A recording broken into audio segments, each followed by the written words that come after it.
While his brother Charles' band has always been the public face of Full Moon Pictures, and certainly deserves the credit he receives for creating both Empire Productions and Full Moon Pictures, Richard Band's music has consistently remained the unsung hero of these outrageous and often deeply ridiculous films. Without fail, Band's haunting compositions elevated the on-screen schlock into something more. Something dangerously close to the profound. Who would have thought that a movie about cursed puppets could inspire a beautiful theme like this?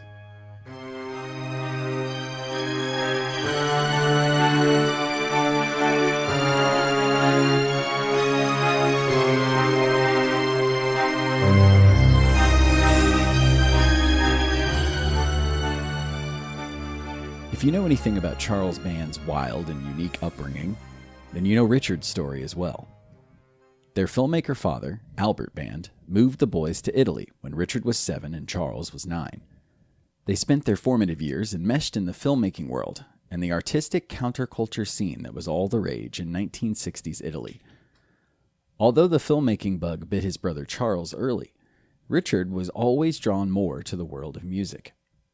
In fact, he was a member of several successful rock groups that toured across Europe. When the decision was made to move the family back to the United States in the early 70s, Richard was extremely torn. His band had just been offered the chance to open for the Rolling Stones at an arena in Rome. Ultimately, Richard decided to join his family and return to America to try and make it in the music business in his new home, Los Angeles.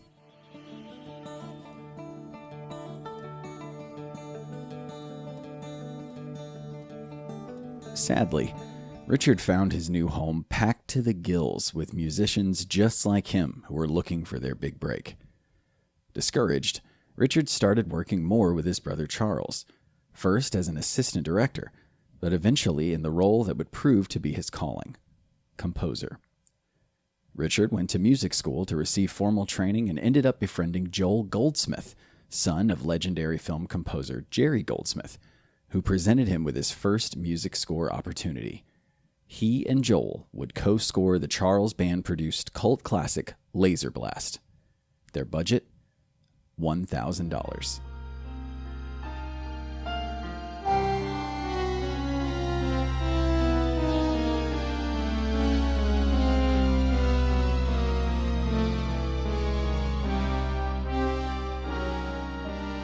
Utilizing only 2 Yamaha CS80 synthesizers and stolen studio time, the two managed to put together a memorable score. For his next project, Richard would be making an enormous jump. Instead of 2 synths, Richard would be working with the London Philharmonic Orchestra, crafting the score for 1980's The Day Time Ended.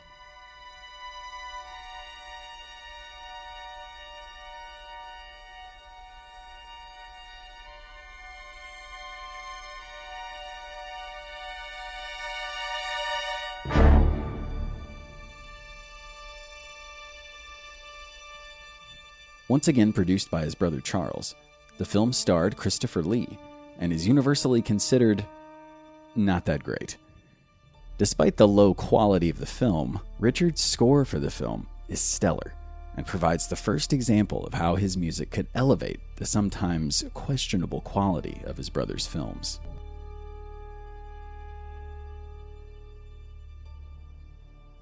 Perhaps the finest example of this musical elevation is the music Richard composed for the 1981 film, The Alchemist. Directed by his brother Charles under the pseudonym James Amante, The Alchemist is a complete mess. It was universally panned upon its release and sadly doesn't have that wonderful so bad it's good charm that often saved the worst of Charles Band's output. Despite the atrocious quality of what we see on the screen, what we hear is, in a word, sublime.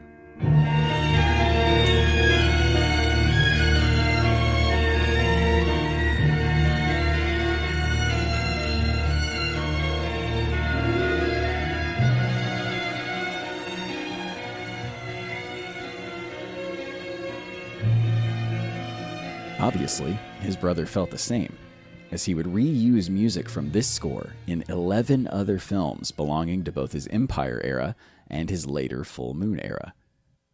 Creatively speaking, the years 1981 to 1984 represent a high point for Richard Band. He created memorable scores for films like The House on Sorority Row, Metal Storm, Mutant, and Sword Kill, which were defined by their lush arrangements and moving melodies. Richard would continue to work closely with his brother and scored most of the major Empire releases from 1981 to 1989, including the now iconic scores for classics like Reanimator and the fully electronic score for the underrated Rennie Harlin-directed 1987 film Prison. Then, in 1989, Richard would score the first film released by his brother's new studio, Full Moon Entertainment. That film, the original Puppet Master.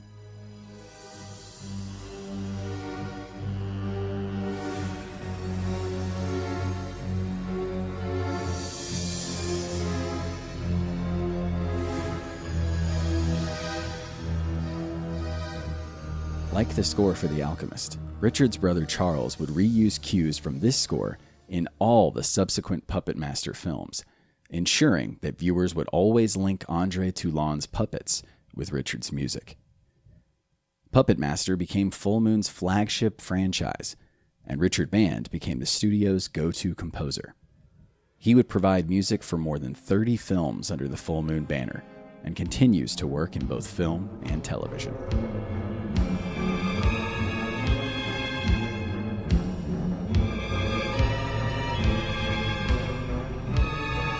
When someone mentions Full Moon or Charles Band, you might conjure up images of over-the-top violence, scantily clad women, and questionable production quality. While these images are certainly warranted, Richard Band's music is just as important to the enduring legacy of Charles Band's B-movie empire. While Charlie gets most of the limelight, Richard Band deserves a place in the Cult Movie Hall of Fame. To be sure, he will always enjoy a distinguished place here in the cabinet.